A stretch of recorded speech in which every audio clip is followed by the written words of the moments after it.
नमस्कार, बहुत बहुत स्वागत। मैं हूं आपके साथ ऋतु ज्ञानवानी। पूर्व उपराष्ट्रपति जगदीप धनखड़ अब दक्षिणी दिल्ली के छतरपुर इलाके में अभय चौटाला के फार्म हाउस में रहेंगे। जी हां, 6 बजे उन्होंने इस्तीफे के 42 दिन बाद यानी आज उपराष्ट्रपति आवास छोड़ा।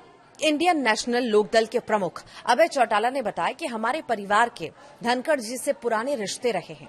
हमने उनसे हमारे घर में रहने की अपील की, जो उन्होंने मान ली है।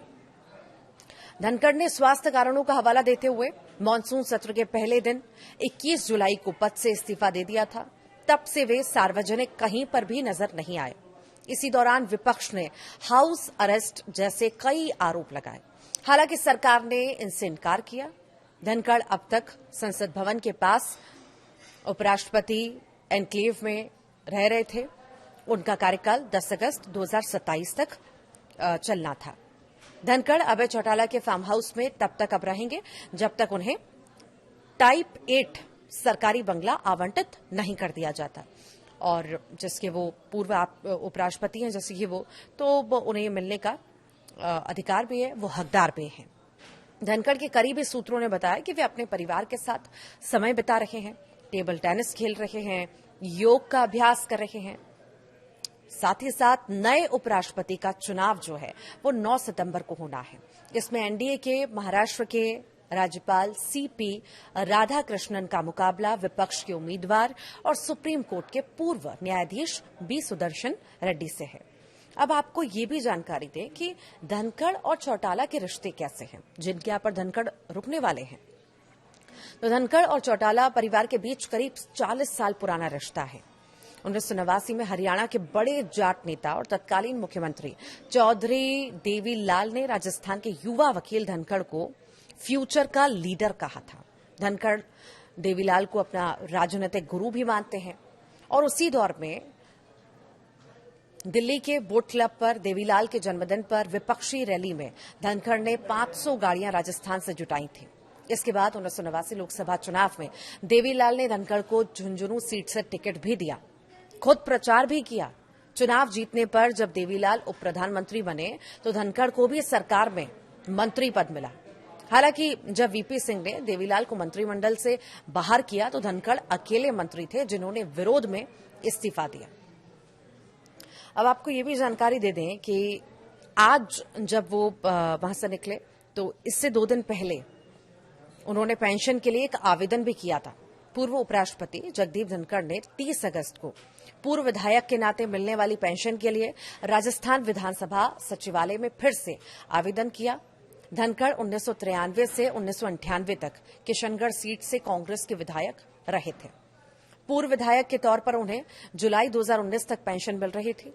जुलाई 2019 में पश्चिम बंगाल के राज्यपाल बनने के बाद पेंशन उनकी बंद हो गई थी। देश के ये ऐसे पहले उपराष्ट्रपति हैं जिनके खिलाफ महाअभियोग लाया गया था।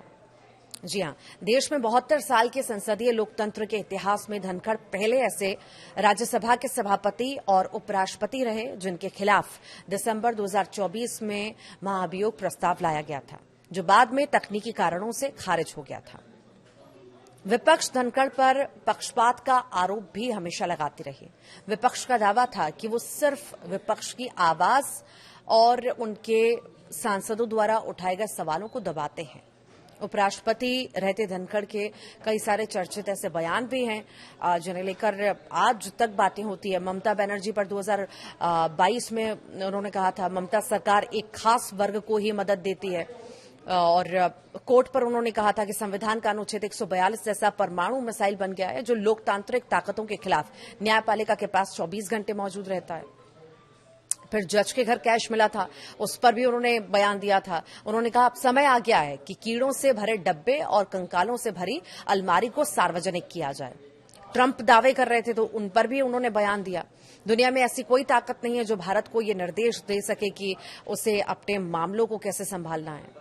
धर्मांतरण के मामले लगातार बढ़ रहे हैं, उनका इस पर भी बयान जो है बेहद चर्चा में रहा।